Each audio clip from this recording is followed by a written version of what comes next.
South America's growing season is in the final but very critical stage. Recall that due to the dryness in both Brazil and Argentina last autumn, seedings were delayed and the crop calendar has been extended into the second half of March. This is worrisome as structural dryness has returned to the whole of Argentina and far southern Brazil. Soybeans will begin filling pods in both areas over the next 30 days, while later planted corn in Argentina will be pollinating. Very little rainfall is offered to Argentina and southern Brazil into the opening week of March.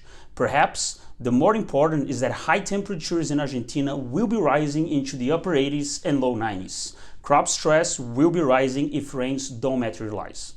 I also mentioned that in spite of rainfall in January and early February, the health of Argentine corn crop remains poor. The crop last week was rated at just 24% good and excellent. This compares to 61% good excellent in mid-February a year ago. Current ratings are actually very close to those of 2018, when Argentina's corn yield was 23% below trend. Current grain inventories are also a concern, especially in Brazil. Brazilian exporters are likely to ship 1 million metric tons of corn in the month of February.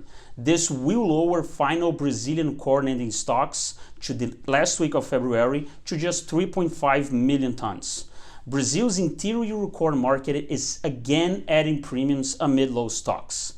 Brazil's interior corn price index in the last week of February was quoted close to 85 reals per bag, or $6.60 per bushel.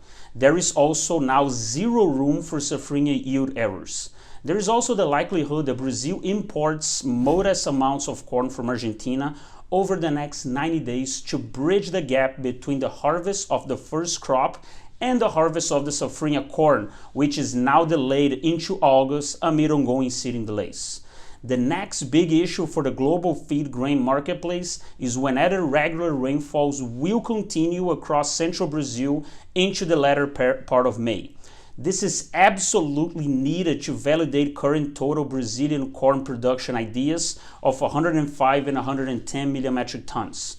Climate forecasts maintain higher than normal odds that dryness will continue across Paraná and Mato Grosso do Sul into the March-May period. Paraná alone accounts for 20% of Brazil's safrinha corn planted area, and the state is projected to account to 17% of the Brazil's safrinha corn production. The world cannot afford to lose any Brazilian production, as grain stocks in the US, Europe, and Black Sea will be at multi-year lows in 2021.